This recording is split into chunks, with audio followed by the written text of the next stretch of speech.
이 룻기입니다. 룻 하니까 참 아름다운 여자죠. 룻기가 나오는 게 성경에 룻기 앞에 뭐가 나오죠? 사사기죠. 사사기 나오고 룻기가 나오고 그 다음에 뭐가 나옵니까? 사무엘서가 나오죠. 자, 다 이렇게 보면 다 뭐 역사서입니다.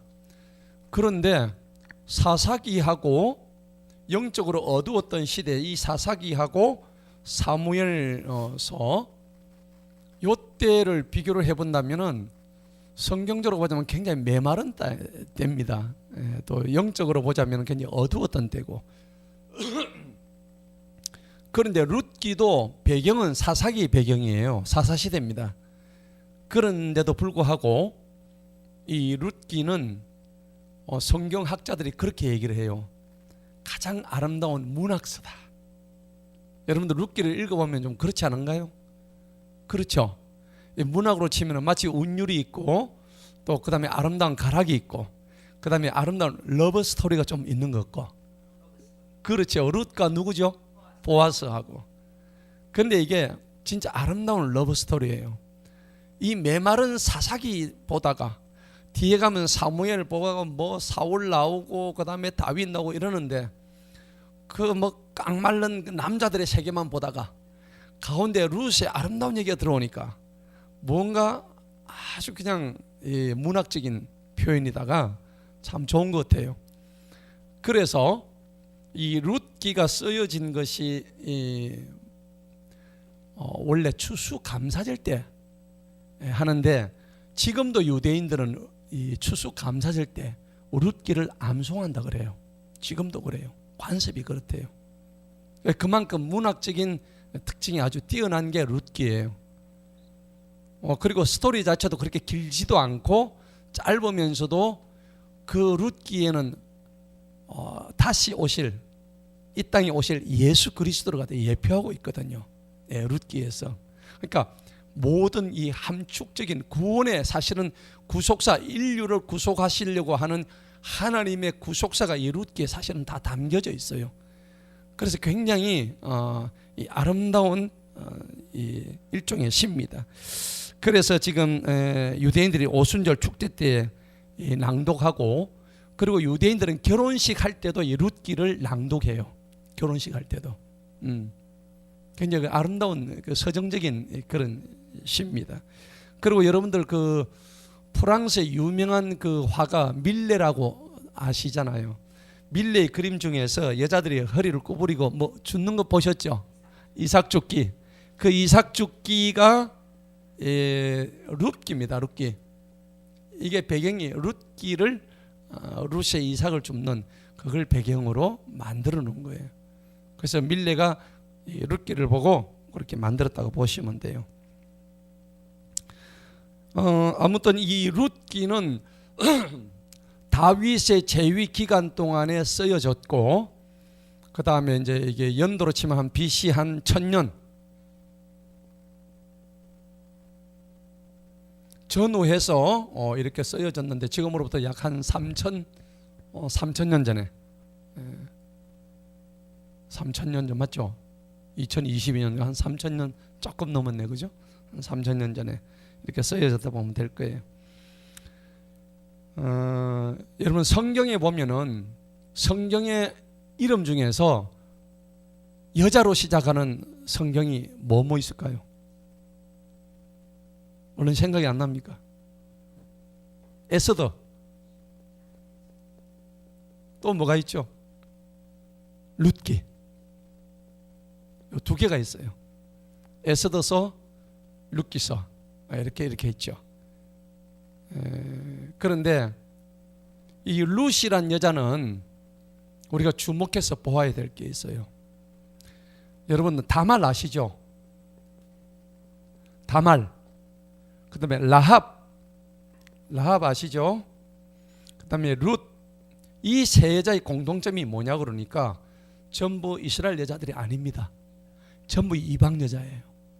이 이방 여자가 이방 여인인데 이 이방 여인들이 사실은 나중에 예수 그리스도의 계보에 올라갑니다.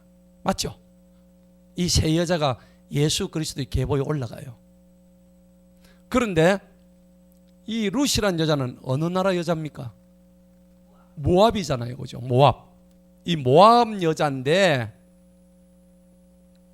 여러분들 신명기 23장에 가면 이 모압하고 암몬은 여호와의 총에 일체 못 들어온다고 되어 있다고.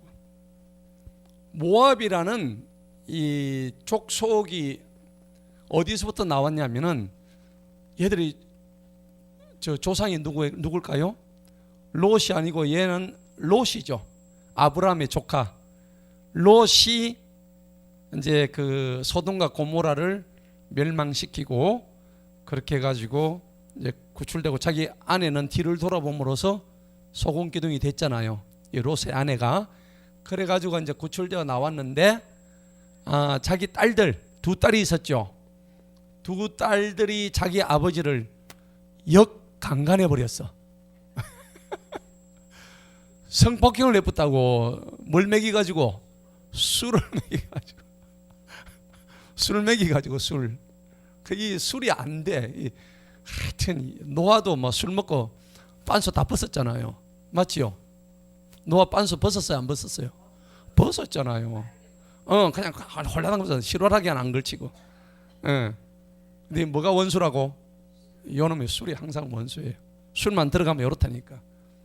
그런데 이 두 딸이 저 아버지 술 취하게 해가지고 애들을 놓죠. 큰애 이름이 뭐예요? 모압, 암몬 이렇게 되죠. 근데 모압 족속, 암몬 족속이 왜 나쁘냐면 사실은 사촌간이잖아요. 그렇지 않습니까?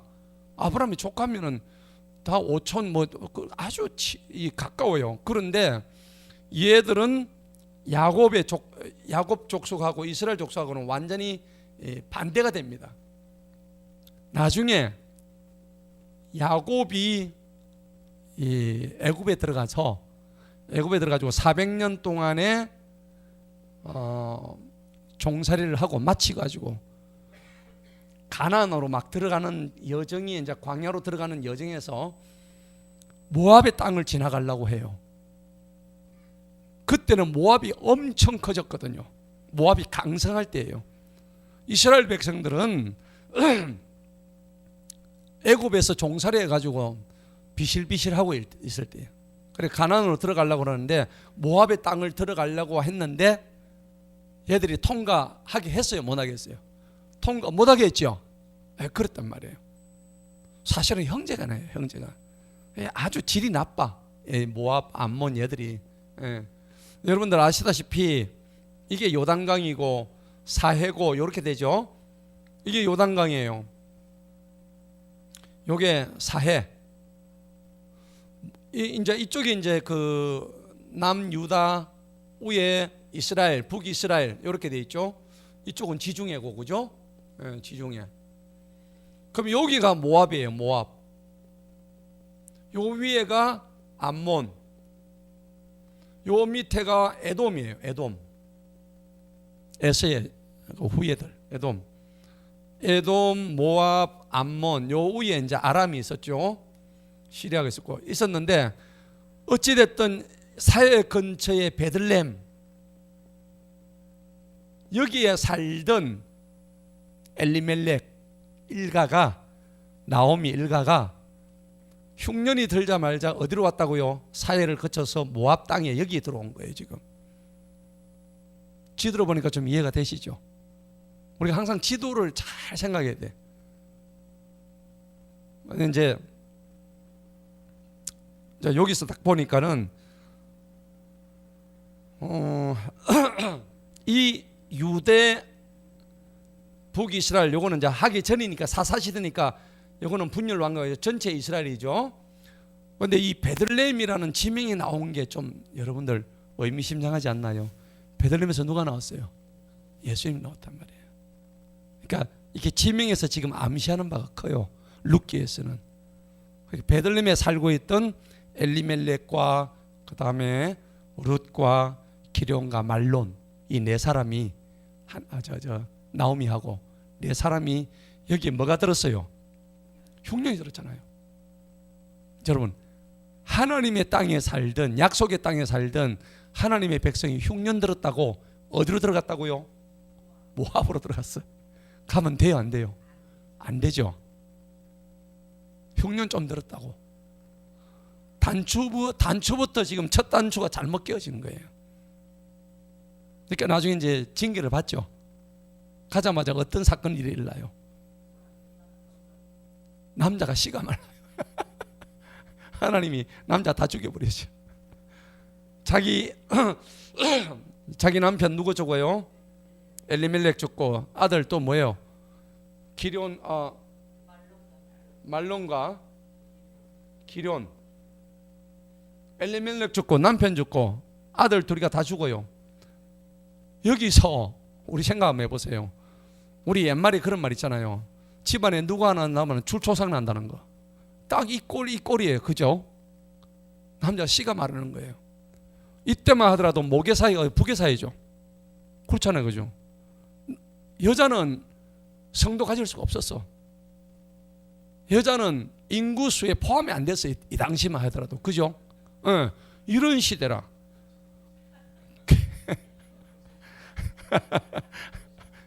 그러니 남자가 다 씨가 말라버리니까 나오미가 어떻게 돼요? 살맛이 나요, 안 나요?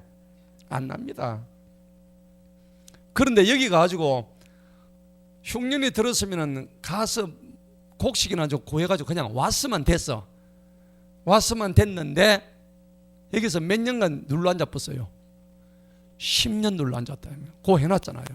10년을 눌러 앉았다는 것은 여기 아예 돌아올 생각 자체를 안 했다는 얘기입니다. 흉년 들어갔으면은 가가지고 먹을 거 양식을 구해가지고 와야지. 근데 사실 이런 장면 보면은 아브라함도 맞죠? 아브라함도 헤브론으로 가지고 양식 구하러 갔죠. 그 다음에 야곱은 먹을 게 없어 어디로 갔어요? 애굽으로 갔잖아요. 맞지요?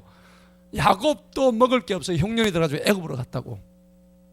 그런데 여기 엘리멜렉을 우리가 욕할 수는 사실은 없죠. 그리고 따지고 보면은 가장으로서 식솔들을 책임지고 있는 그 아비의 마음, 자기 아내를 먹이 살려야 되겠다. 오늘 우리 남자들은 반성해야 돼. 저를 포함해서. 그렇잖아요. 남자들은 허우대는 좋은데 마누라 책임도 못 지고 평생 마누라 등살 뜯어먹고 살고 그거 안 되잖아요. 그죠?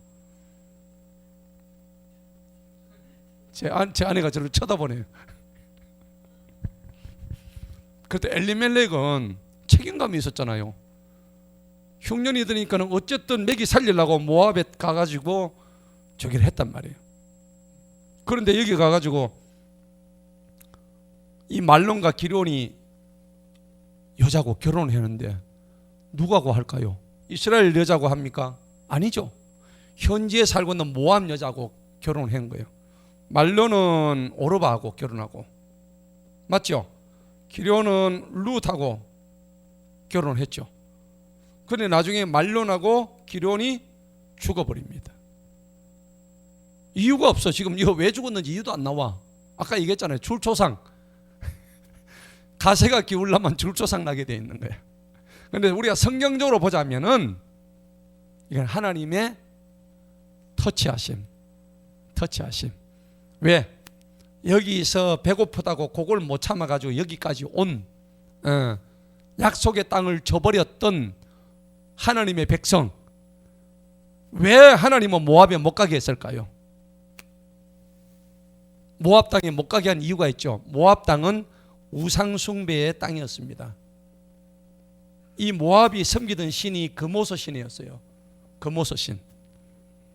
이 신을 섬기고 있는 장소였기 때문에 하나님은 모압이든 암몬이든, 암몬은 밀곰이었죠. 밀곰신. 암몬은 밀곰신이고 모압은 금오소 신이고 신들의 이름이 다 달라요. 다른데 어쨌든 그 신은 전부 다 쓸모없는 고무신과 같은 아무런 영향력이 없는 낡아 빠진 고무신과 같은 그런 신이었어요. 예, 예. 다 떨어진 고무신. 그거보다 못한 신이야. 자, 어쨌든 이 씨가 다, 남자들은 씨가 다 마르고, 여자들은 씨가 다 마르고, 씨가 다 마르고, 씨가 다 마르고, 무고 마음이가 어떻게 돼요? 아이고, 내가 이제 무슨 소망이 있겠노? 그러고 있는데 마침 이스라엘에서 기별이 온 거죠. 하나님이 그동안에 흉년을 들게 하셨는데 이번에 풍년이 됐다. 먹을 것이 이제 많아졌다는 기별이 온 거예요. 그리고 어떻게 해요? 하나님이 자기를 갖다가 그동안에 남편 죽고 아들 둘 죽고 하니까는 이거는 분명히 하나님이 나를 치셨기 때문에 내가 이런 거다. 내 죄값을 받은 거다. 이제 이래 된 거겠죠. 이렇게 이제 돌아가는 장면이 오늘 1장입니다. 돌아가는데 오르바하고 룻이 어머니, 우리 비록 남편이 죽었지만은 어머니를 따라가겠나이다. 그 두 여인이 자기 시어머니한테 얘기를 하는데 나중에 어떻게 해요? 오르바는 자기 시어머니한테 바이바이 하고 그냥 가버렸어요. 근데 룻은 어떻게 해요? 어머니나 죽어도 어머니 따라가겠습니다. 예. 근데 이 장면에서 나오미가 자기 두 며느리를 사실은 테스트한 거죠. 물론 처음에 이제 가라고 하는 마음은 있었겠지만은 그래도 오르바는 자기 부족과 모압 사람으로서 자기 신을 따른다는 그런 게 있었단 말이에요. 근데 룻은 어떻게 해요? 이미 자기 어머니의 하나님을 믿는 여호와에 대한 신앙이 딱 돼 있었단 말이죠. 자, 그래서 룻기가 중요한 이유가 뭐냐니까 예수님께서 왜 하필이면은 이스라엘 여자를 택한 그 육신의 계보를 갖다 안 타건하고 가장 천하디 천한 개보다 못하게 여겼던 모압 여인의 후손으로 태어났냐 이거지. 자, 우리가 여기서 하나 주목할 게 있단 말이에요. 하나님은 모압이라는 나라는 싫어하셨지만은 그 나라에 속해 있는 한 개인이 하나님을 믿는 사람이면은 얼마든지 그 사람을 구원해 주신다는 거죠. 예. 그러니까 하나님의 원대한 구속사를 우리가 볼 수 있는 거예요. 룻기를 통해서. 하나님은 모압을 싫어했지만은 모압 땅에서 회개하는 사람, 정말 모압 땅에서 회개하고 그 다음에 하나님의 구원을 바라는 자들, 돌아온 자들, 이런 자들을 통해서 하나님은 구원의 역사를 이루 가신다는 거죠. 그래서 이거는 룻기는 시작부터 하나님의 구속사, 이 구속사가 어떻게 이루어지냐면은 이방인도 하나님은 쓰신다. 이방인도 구원하신다. 맞죠? 우리가 구약에서 이스라엘 역사는 이스라엘만 저기 한다 그렇게 생각하는데 그게 아니죠. 이미 여기서 신약의 단초가 다 나오는 거예요. 룻기에서. 그렇죠? 예. 신약의 단초가 여기서 다 나온 거예요. 하나님의 구속사가 이미 펼쳐져 있는 거예요. 그러니까 아주, 그리고 룻기는 실질적으로 무슨 허구가 아니고 실질적으로 하나님의 역사, 히스토리예요. 히스토리라고. 실제 있었던. 제가 항상 얘기하면 히스토리가 준말이 뭐예요? 히저 플러스 스토리, 그의 이야기, 그분의 이야기란 얘기입니다. 줄여서 히저 스토리예요. 준말이 히스토리예요. 그러니까 역사란 얘기는 그분의 이야기다. 그분이 누구냐? 우리 예수 그리스도, 하나님의 이야기가 역사라 하는 겁니다. 자, 우리가 그거를 알고 오늘 룻기를 한번 보도록 하겠습니다. 1장을 한번 보십시다.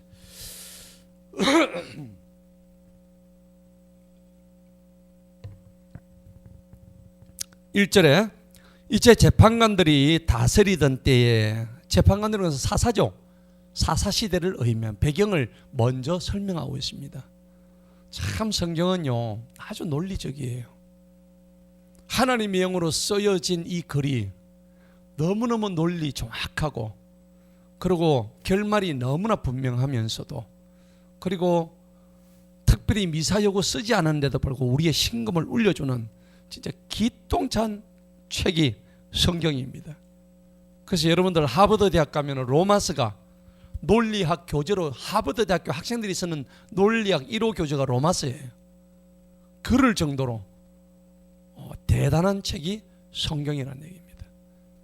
그래서 우리가 로마서 읽을 때는 우리가 하버드 대학교 학생이라고 생각하시면 돼요. 그 정도로 중요한 겁니다. 자, 재판관들이 다스리던 때 그 땅에 흉년이 들었죠. 흉년이 들은 이유가 뭘까요? 여러분, 사사시대 흉년이 들었던 이유는 있습니다. 왜냐하면 저들이 가나안 땅에 들어가 가지고 하나님을 섬겨야 되는데 누구를 섬겼어요? 우상을 섬겼죠. 하나님이 가뭄을 주고 지진을 주고 천재지변을 줄 때는 하나님께 분명한 이유가 있어요. 사사시대에 많은 이스라엘 백성들이 하나님보다는 우상을 섬겼기 때문입니다. 그래서 하나님이 주신 진노의 대가가 뭐냐면 바로 가뭄이에요. 가뭄이 오면 바로 기근이 오게 되죠. 바로 그렇게 옵니다. 기근이 오면 사람들이 먹지를 못하기 때문에 굶어서 죽어요. 그 옛날에는 기근 때문에 4,500만 명 죽고 엄청나게 많이 죽었어요. 근데 막상 이제 기근이 오고 하면은 우리 예레미야에 보면은 먹을 게 없어가지고 성이 포위돼가지고 먹을 게 없어 누구를 삶아 먹었어요? 자기 자식을 삶아 먹었다니까. 주여. 옛날에 여러분들 그 영화 있잖아요. 그 페루의 축구 선수들이 그 영화 나왔잖아요. 실화. 페루의 축구 선수들이 그 안데스 산맥 지나가다가 그게 떨어졌어. 비행기가 불시착했는데 연락이 아무것도 안 됐죠. 그 영화 기억나시죠? 그 영화 있어요. 제목이 갑자기 생각이 안 나는데 저는 그 영화를 봤는데 동료들이 살을 먹어요. 그 안데스 고산 지역에 4천 몇 메다인가 했는데 자기들을 구조해 올 사람이 아무도 없는 거야. 40 며칠간을 그 산속에 있어야 되는데 가지고 간 비상식량은 다 떨어졌어요. 그래가지고 사람들은 하나둘씩 얼어서 동사해가 죽는 거예요. 그 남은 사람끼리 자기들이 몸을 부딪히고 불을 피우고 아끼고 이래 하는데 나중에는 먹을 게 없어가지고 먼저 죽은 그 사람들의 살을 갖다가 베어서 먹지 말자, 그냥 죽자, 안 된다, 우리는 끝까지 먹어서라도 살아야 된다. 그래가지고 그 영화가 실화입니다. 실화. 그 막판대만 그래 되는 거예요. 결국은 그분들이 살아가지고 그 영화가 만들어졌어요. 그런데 기근이 오면은 이런 그는 아주 그냥 유도 아니란 겁니다. 기근이 안 오는데 사람 먹는 데가 있어요. 누구예요? 식인종. 안 그렇습니까? 식인종은 기근하고 상관없이 사람들 잡아먹어요. 중국에 또 어떤 데 가니까는 사람의 고기를 섞어서 주는데 기가 막히게 맛있다네요. 먹고 나니까 사람이래. 아이고 참. 안 먹어봐서 모르겠는데 저는 한번 입술을 뜯어가지고 잘못해서 먹은 적은 있어요.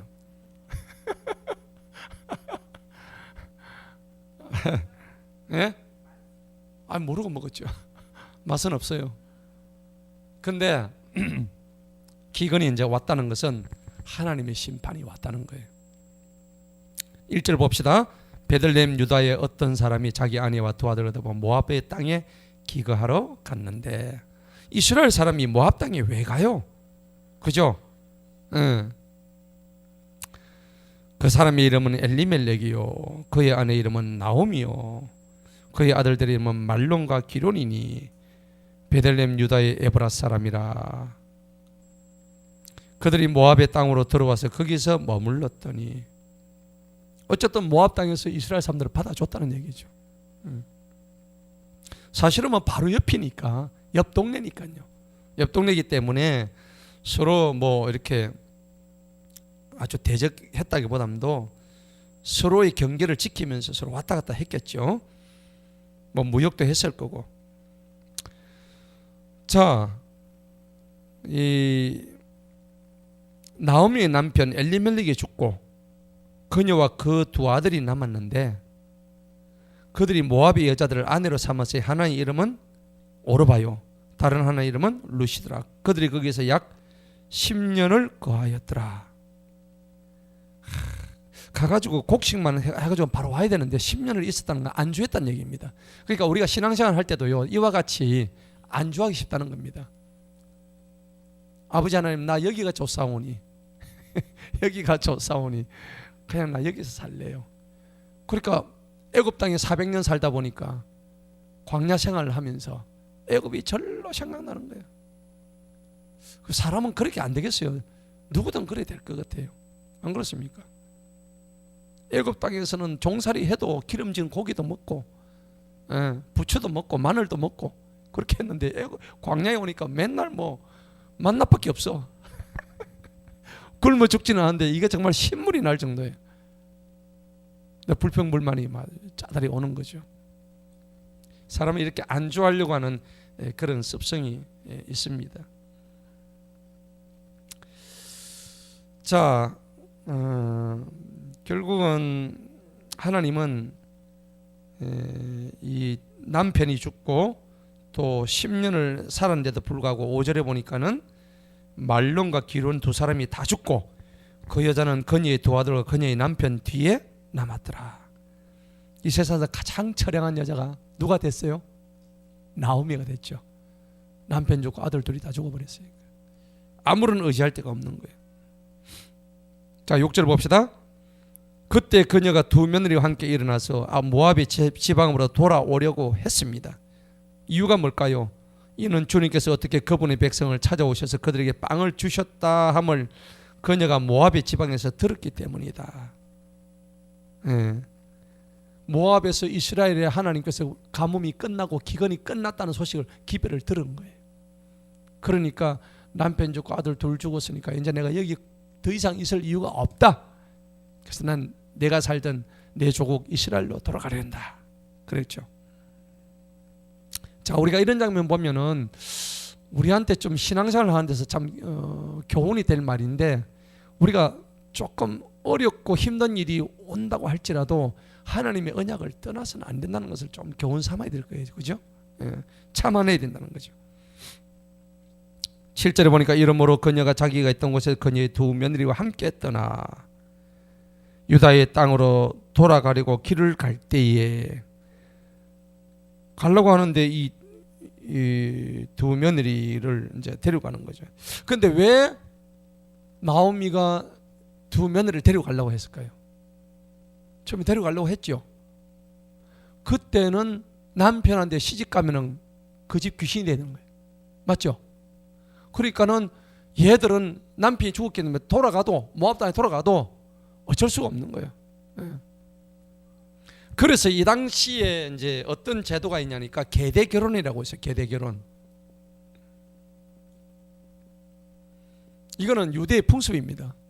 고대 근동의 모든 풍습이 계대 결혼입니다. 이게 뭐냐 그러니까 다른 말로 하면 형사치수예요. 형사취수. 형이 예를 들어서 죽잖아요. 형이 죽으면 형의 아내가 남죠. 그러면 형의 아내가 남으면은 이 아내, 형수죠. 형수를 누가 취해요? 시동생이 취하는 거예요. 이걸 형사치수라 그러는 거예요. 이것을 무슨 결혼이냐면 계대, 이을 계자 대를 잇는다는 얘기입니다. 계승한다는 얘기입니다. 대를 계승해서 결혼하는 것을 계대 결혼이다 이렇게 얘기하는 거예요. 유대의 법인데 계대 결혼의 목적이 뭘까요? 대를 이으면 딴 남자하고 해도 되지. 왜 그러면은 남자가 많은데 옆집 남자가 해도 되잖아요. 근데 왜 형이 죽었는데 시동생하고 결혼을 해야 될까요? 이유가 뭘까요? 이거는 뭐냐면은 혈통을 보존하기 위해서입니다. 혈통을 보존하고요. 그 다음에 하나님이 그렇게 명하셨어요. 우상 숭배하는 이방인들과 통혼을 금지했죠. 혹여나 이방인들하고 결혼할까 싶었어. 하나님이 금지하신 거예요. 그래서 계대결혼, 형사치수의 이 제도가 생긴 거예요. 그리고 남편이 일찌감치 죽어본데 그 처이가 평생을 혼자 산다는 건 생각 끔찍하지 않아요? 독야 청청이 됩니까? 그러니까 우리 조선시대에 과부들은 어떻게 해요? 밤에 남자들이 와가지고 백정들이 와서 보쌈을 해갑니다. 보따리 해가지고 여자를 갖다가 싸가지고 도망을 갑니다. 근데 이제 그런 제도를 눈 감아줬죠. 왜요? 그 여자를 평생 그대로 놔둘 수가 없거든요. 그 여자에 대한 인권도 있고 또 그 여자도 남편 죽을 때까지 평생 혼자 살 수는 없잖아요. 그건 너무 심한 고통이잖아요. 남자도 여자 없이 못 사는데 여자는 남자 없이 어떻게 살아요? 이 험한 세상을. 그죠? 그래서 이 계대 결혼이 나오는데 나오미가 죽었어요. 나오미 남편이 엘리멜렉이 죽었죠. 그러면 엘리멜렉이 죽으면은 이 나오미는 누구하고 결혼을 해야 돼요? 결혼하려면은 엘리멜렉의 시동생이나 집안 식구와 결혼을 해야 되는 거야. 그리고 말론과 기론도 죽어버렸어. 그러면은 이 옆에 있는 오르바하고 룻도 누구하고 결혼해야 돼요? 얘들의 사촌, 육촌. 유대의 법에 의하면 그렇게 된단 말이에요. 딴 데 못 가요. 이미 결혼했기 때문에. 그래서 일단 데리고 가려고 했는데, 자, 그 뒤에 7절 한번 봅시다.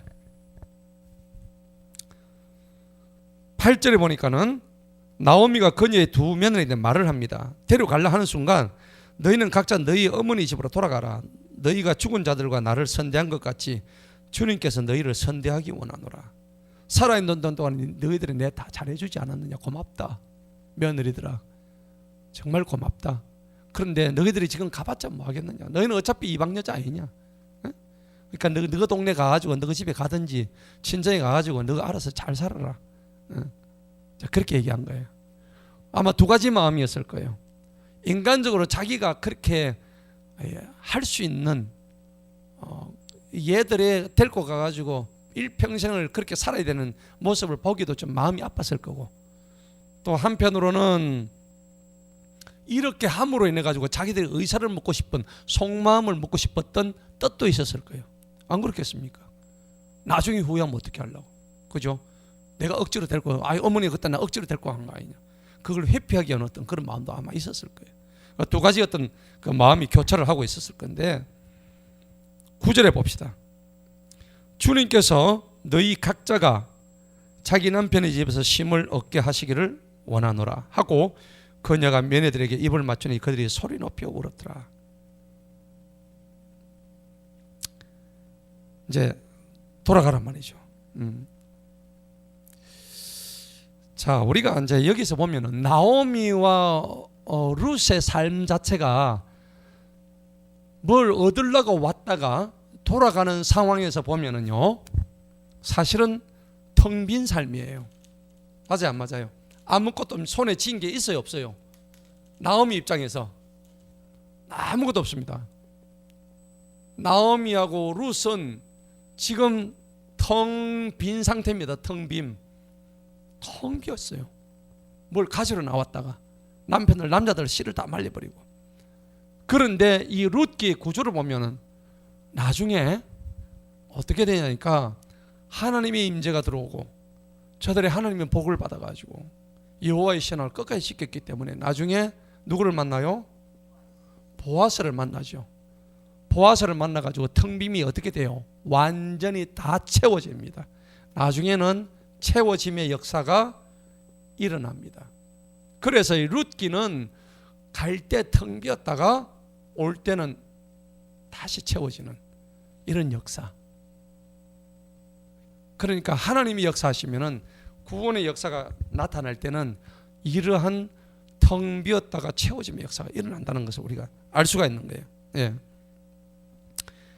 이게 사실은 보아서는 우리가 신약의 예수 그리스도를 의미하는 거죠. 예. 천대받고 정말 아무것도 아닌 그 여인에게 신랑 예수가 찾아온 거죠. 예. 그렇게 보시면 돼요. 자,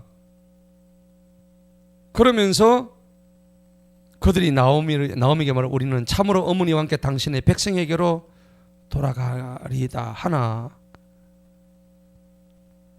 이제 오르바하고 룻이 우리는 어머니의 나라 이스라엘로 돌아가겠습니다. 우리 남편도 다 그쪽 사람들이니까. 그런데 뭐라고 그래요? 나오미가 말하기를 내 딸들아 되돌아가라. 어찌하여 너희가 나와 함께 가려 하느냐? 내 태안에 너희 남편 될 아들이 더 있느냐? 내가 누구 남편 죽었는데 너가 남편 동생들을 내가 낳아줄 수 있는 것도 아니다. 나는 이미 늙었다. 그러면서 또 뭐라 그래요? 또 12절에 보면 내 딸들아 되돌아서 너희 길을 또 한 번 또 가라고 또 재촉하죠. 이는 내가 너무 늙어서 남편을 둘 수 없기 때문이다. 설령 내가 늙어서 아를 낳는다 할지라도 오늘 밤에 한 남편을 두어 아들을 낳는다 할지라도 너희가 그들이 자라려면 한 20년은 기다릴 텐데 너희는 늙어서 애를 놓을 수 있겠느냐? 안 되죠, 그죠? 너희가 그들로 인해 남편을 기록하면 아니로다. 내 딸들아 주님의 손이 나를 치셨으므로 왜 쳤을까요? 초대제 설명드렸죠. 그 지방에 온 것 자체부터가 잘못된 거죠. 예. 나오미가 저 신랑하고 같이 곡식 얻기 위해서 이 모압 땅에 온 것 자체부터가 사실은 하나님의 징계를 받을 만한 일이었단 말이에요. 그럼 왔으면 온 것까지 좋아. 곡식국에 바로 갔어야지. 몇 년을 머물러 버렸어요? 10년을 그냥 퍼질러 앉아가지고 거기서 막 부어라 마시라 했겠죠. 그러니까 남편 죽고 뭐 자식들 다 죽어버렸으니까. 그러니까 이제 이 나오미 표현이 주님이 손이 나를 쳤다, 치셨다.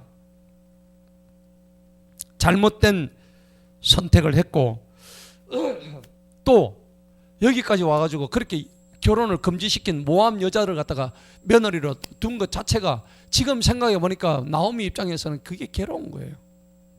내가 얘들 결혼 안 시키고 돌아가가지고 우리 이스라엘 여자를 했어야 되는데 하나님의 율법을 내가 어겼구나 하는 그런 괴로움이 자기 속에 자책감이 있었을 거예요. 그죠?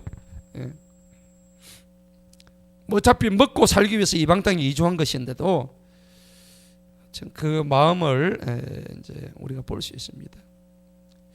어쨌든 룻기는 이 룻이라는 지극히 없고 지극히 가난했고 보아스의 땅에 들어가지고 이삭이나 주워 먹던 여자 아닙니까? 맞죠? 거지라 거지. 그리고 이방 여자였어요. 하나님은 이런 여자 하나를 택하셔가지고 예수님의 조상을 만들어 버리는 거예요. 할렐루야. 그래서 우리가 볼 때에 우리는 룻보다 더 훨씬 대단한 사람들이잖아요. 맞죠? 그러니까 우리는 얼마나 큰 소망이었는지 몰라요. 그래서 이 룻기가 너무 사실은 멋진 게 이런 쓰레기통에서 피어난 장미 이렇게까지 표현할 수 있는 조개 껍질 사이에 박혀있는 아름다운 진주 룻기를 이렇게 표현하는 사람이 있다니까요. 성경학자 중에 참 아름다운 저는 맞다고 생각해요. 자 이제 그래서 14절을 한번 우리 다 같이 읽어봅니다. 시작.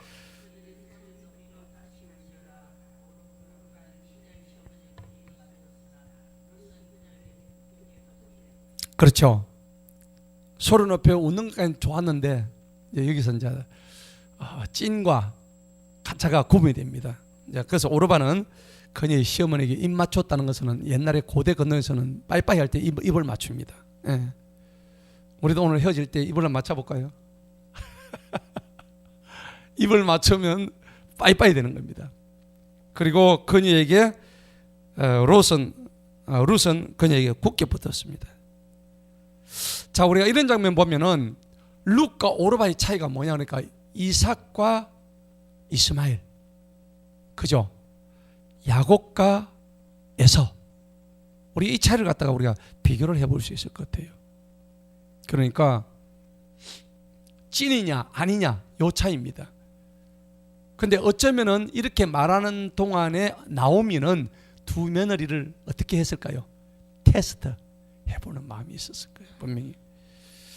자, 15절 비장한 한마디가 나옵니다. 한번 읽어봅니다. 나오미가 말하기를 보라, 네 동서는 자기 백성과 자기 신들에게 돌아갔느니라. 너도 네 동서를 따라 돌아가라. 비정하게 또 얘기합니다. 야, 너가 큰 동서 오르바는 갔는데 니도 이제 막 가버려라. 내가 마음이 지금 심히 힘들다. 니도 너가 친정으로 돌아가라 빨리. 네가 모압 사람 아니냐 이 얘기입니다. 그죠? 예. 충분히 이해가 가는 장면이죠. 여러분, 이때만 하더라도 모압 땅이요 이스라엘보다 훨씬 더 풍부했습니다. 성경에 그렇게 기록이 되어 있다고요. 성경에. 이게 이제 왜 그러냐면 하나님의 땅보다 모압 땅이 더 풍성했다는 기록이 나와 있어요. 왜 풍성했을까요? 하나님의 땅은 때로는 가뭄이 오고 그 다음에 시련이 오고, 그렇지만은 저 모압이란 곳은 무엇을 상징하면 세상을 의미하거든요. 세상은 그렇게 풍족해요. 왜? 하나님의 사람은 그 풍족한 땅에 안 보내시고 때로는 광야에서 시련과 연단을 통해서 하나님이 정금같이 쓰기 위해서 기르시거든요. 그런데 성경에는 모압 땅이 더 풍부하다고 기록이 되어 있는데, 우리가 예레미야 48장 한번 보십시다. 나와 있어요.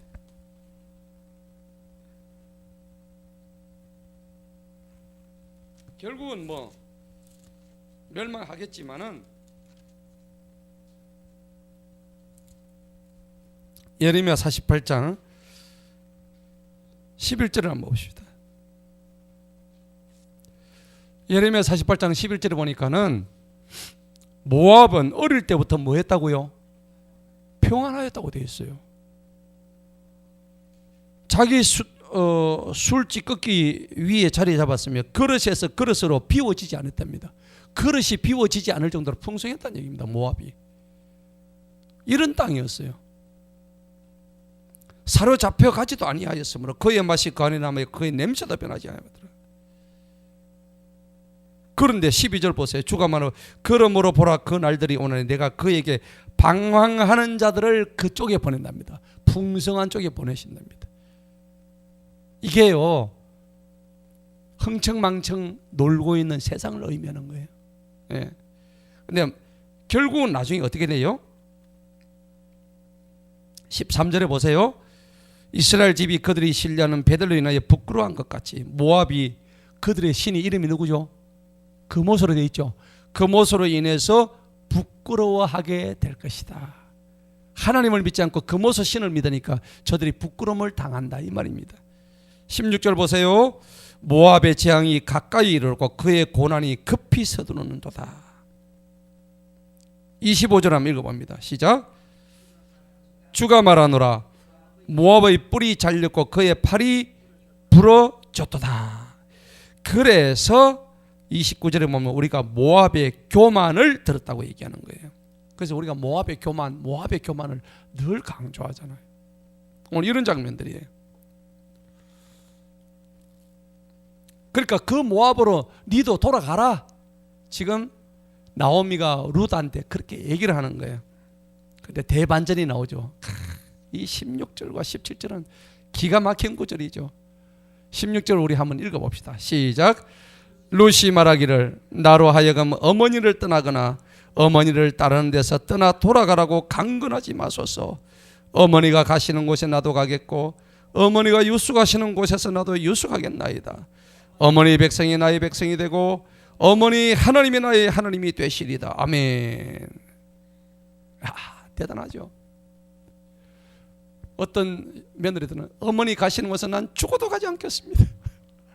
어머니 모습도 상상도 하기 싫습니다. 우리가 이렇게 할 수 있잖아요, 현실적으로. 그런데 이 룻은 3100년 전에 이 고부관계는 진짜 어쩔 수가 없거든요. 네. 우리가 다 고부관계를 다 겪어봤잖아요. 겪어보고 지금도 우리가 고부관계잖아요. 근데 고부관계 쉽지가 않거든요. 근데 어떻게 해서 이런 며느리가 딸보다 더 귀한 며느리가 있느냐 이거죠. 참 감동적인 장면입니다. 그렇죠. 그러니까 예수님 조상이 될 만한 자기, 이거는 나오미가 대단해서도 아니고, 그죠? 그리고 룻이 뭐 어디 뭐 잘나서 그런 것도 아니고, 하나님의 어떤 구속사에 들어가 있는 룻의 아름다운 모습을 하나님께서 이미 터치로 만들어 놓으신 거예요. 예. 그러니까 우리가 중요한 것은 뭐냐면, 신앙생활 제일 중요한 게 뭐냐니까 하나님의 구속사 안에 들어갈 수 있는 그런 사람이 되는 게 중요하단 말이죠. 예. 오늘 저와 여러분은 하나님의 구속사 안에 있는 줄 믿습니다. 예. 그렇게 될 때 최고의 하나님의 역사가 일어난다는 겁니다. 물론 나오미 선대도 있었겠죠. 나오미가 평소에 며느리들한테 아이고 못하는 년 2년 전에 했으면 이래 하겠습니까? 그죠? 안 하죠. 예. 그리고 룻도 아주 신실했겠죠. 어쨌든 하나님의 구속 계획이 있었죠. 이방 여자 모압 여자 룻을 통한 하나님의 구원 계획이 있었지만은 그래도 나오미의 기본적인 위대한 신앙이 깔려 있었기 때문에, 그래서 이 며느리 룻이 그 어머니의 신앙을 따라서 나는 어머니의 하나님을 내가 반드시 따르겠습니다, 이렇게 얘기하는 거예요. 오늘 시어머님들 분명히 기억하시기 바랍니다.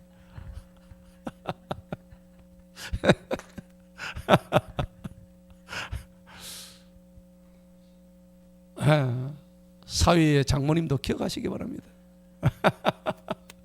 우리 며느리가 없네.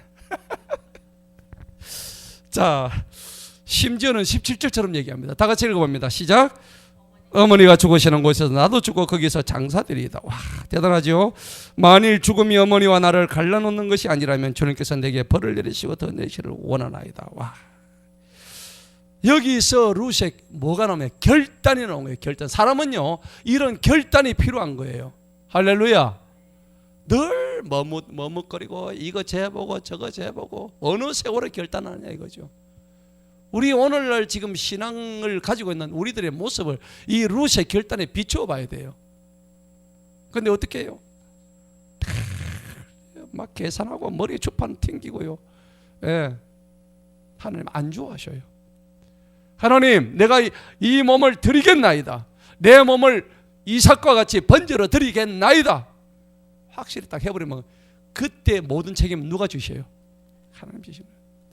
이삭에게 100배의 결실을 내리신단 말이에요. 그래서 저는 오늘 이 장면에서 참 이 십자가의 사랑이 보이는 것 같아요. 이 나오미와 룻의 관계 속에서 저는 이 십자가가 보여요. 십자가는요 위로 누가 계셔요? 하나님이 계시죠.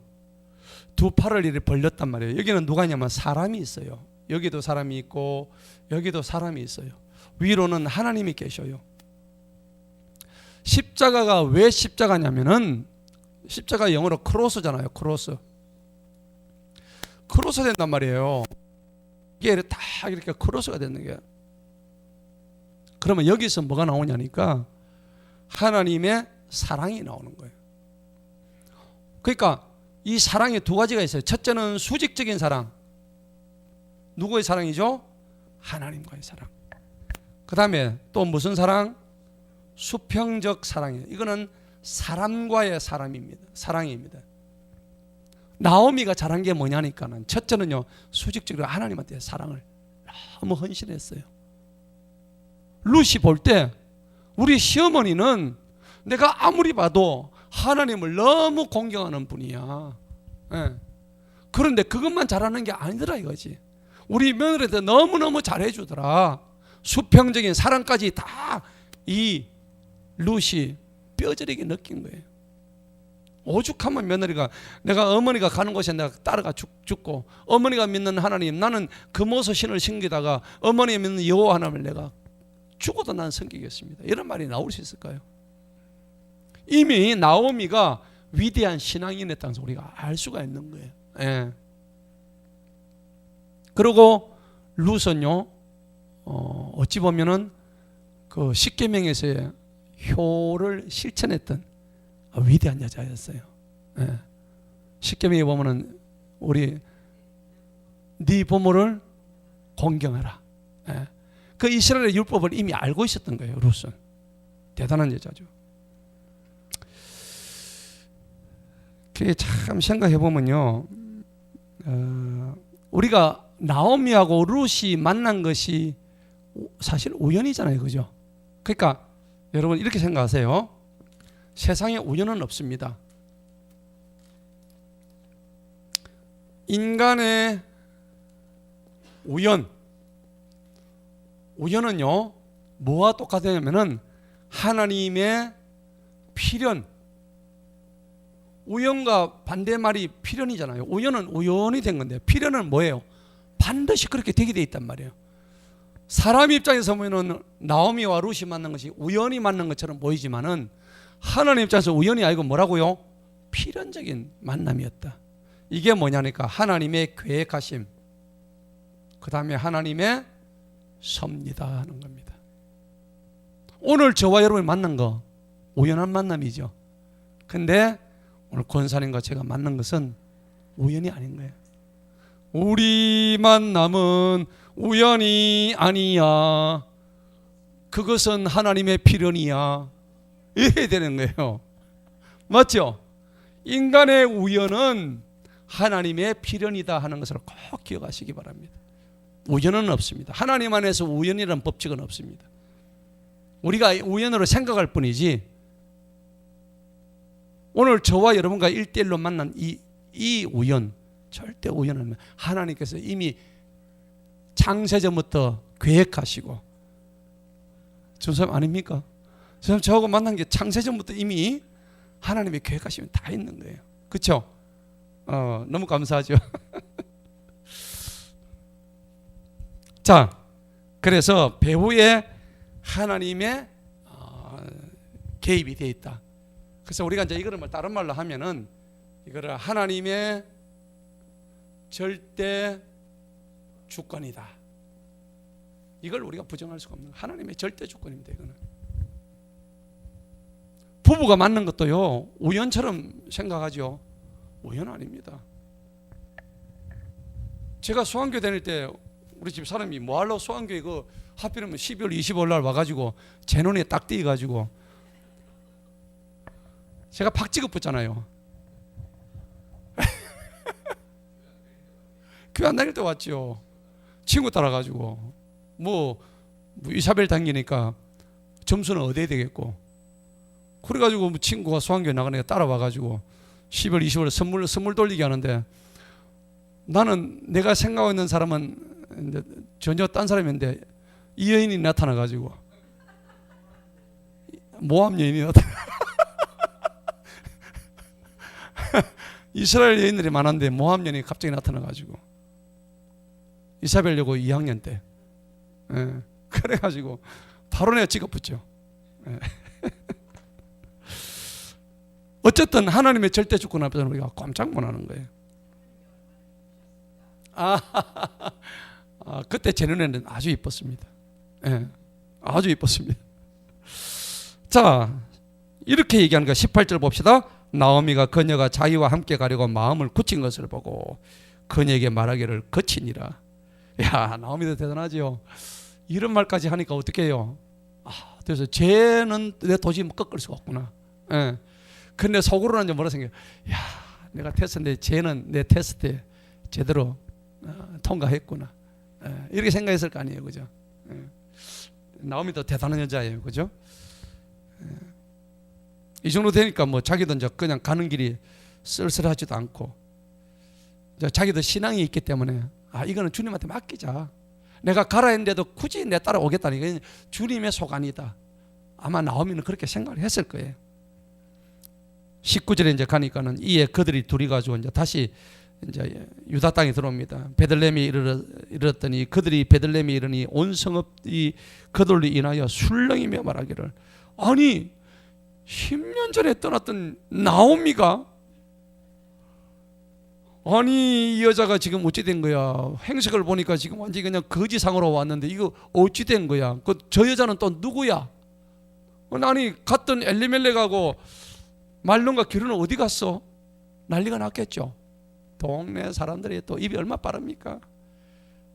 곳에 전부 다 얘기해가지고 나오미를 보러 온 거예요. 야, 그랬더니 그 여자 보고 이제 하는 소리가, 이 여자가 나오미 아니냐? 나오미 뜻이 뭐예요? 즐거움, 사랑스러움이에요 원래. 그러니까 나오미가 뭐라 그래요? 20절에 그들에게 말하기를, 나를 나오미라 부르지 마라, 마라라고 불러라. 마라라는 것은 마라의 썸물 알죠? 썸물이라면 나 완전히 지금 괴롭다는 얘기입니다. 여러분, 마라라고 말하는지, 그죠? 그건 하지 말아라고 말하는지는 모르겠어요. 어쨌든 나오미라 부르지 말고 마라라고 불러라. 이는 전능하신 분께서 나를 심히 괴롭게 대하셨기 때문이다. 괴로움을 당할 만도 하지. 왜 가지도 말라는 모압 땅으로 왜 갔어? 그죠? 또 그까지 가지고 모압 여자다고 왜 결혼을 시켜가지고 했냐 이거죠. 21절 봅시다. 다 같이 한번 읽어봅니다. 시작. 내가 풍족하게 나갔으나 주님께서 나를 빈손으로 다시 집에 돌아오게 하셨도다. 주님께서 나를 대적하는 증거를 보이셨고 전능하신 분께서 나를 괴롭게 하셨는데 어찌하여 너희가 나를 나오미라 부르느냐 하니라. 집으로 다 얘기하네요. 내가 풍족하게 여기서 나갔는데 나를 빈손으로 지금 걸뱅이가 돼가지고 거지가 돼가지고 다시 집으로 돌아오게 하셨다. 얼마나 비참하냐. 내가 정말 나오미가 오니까는 옆집에 삼촌도 오시고 5촌도 오고 6촌도 오고 막 완전히 동네 사람들 다 모였어. 옛날엔 집성촌이잖아요. 다 한 동네 다 그래요. 우리 오셔도 집성촌이 있는데. 그렇죠. 그런데 모이니까 전부 다 입을 다 대는 거야. 흉 보는 사람도 있고, 그거 봐라, 내가 갈 때 알아봤다.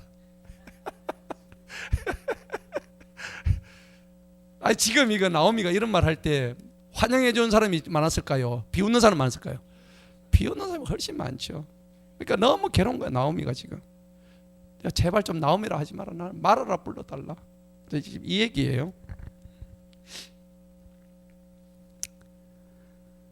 아무튼 22절 마지막 다 같이 한번 읽어봅니다. 시작. 이와 같이 나오미가 돌아왔으니 그녀의 며느리인 모압 여자 룻과 함께 모압의 땅에서 돌아왔으며 그들이 보리 수확이 시작될 때 베들레헴으로 왔더라. 짜자잔. 이제 이막이 기대가 되죠. 예. 한편에 지금 영화 찍고 있는 거예요. 그죠? 아, 기가 막히네. 그죠? 예. 그래서 우리가 아까 여기서 오늘 주목해야 될 게 뭐냐면 모압 여자는 절대 여호와의 모압 족속은 여호와의 총에 들어오지 못한다 그랬는데, 그런데 국가적으로 족속으로는 못 들어오지만 개인 모압 사람이라 할지라도 개인은 얼마든지 하나님에 돌아올 수 있었어요. 남자가 모압 족속이라 하더라도 이스라엘 사람이 되고자 하면 받는 의식이 있었어요. 뭐였습니까? 할례. 할례를 받으면 돌아올 수 있었어요. 그리고 여자는 어떻게 하면 돼요? 할례 받을 게 없잖아. 뭘 하면 돼요? 이와 같이 결혼을 하든지 신앙 고백을 하면 되는 거예요. 내 어머니의 하나님을 믿어서 나는 그렇게 하겠다든지. 이제 그게 통과가 되면은 자기 개인으로는 구원받을 수가 있는 거예요. 모압 족속은 신명기 23장에 전체로 모압 족속은 여호와의 총에 못 들어온다고 딱 못 박아놨어요. 이방 신들이요. 자, 오늘 말씀의 결론을 맺겠습니다. 하나님의 구원의 역사는 그 이방 여자 모압 여자 하찮은 룻을 통해서도 결국 인간적인 혈통에 매이지 않고 하나님은 그 못나고 이방 여자고 가난하고 없는 여자라도 그런 자를 쓰셔서 구원의 반열에 올리시고 위대한 우리 예수 그리스도의 조상으로까지 올리셨다는 겁니다. 그러니까 우리가 지금 비록 천하고 힘든다 할지라도 룻도 쓰시는데 우리는 룻보다 얼마나 더 존귀한 자입니까? 할렐루야. 그러니까 우리도 오늘 이 룻기를 보면서 하나님의 구원의 역사가 나한테 임했구나.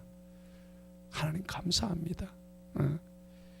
그래서 이 구속사의 불변의 진리, 이런 불변의 진리가 우리 삶 속에서 날마다 증인이 되고 증거가 되는 저와 여러분 되시기를 축원합니다. 기도합시다.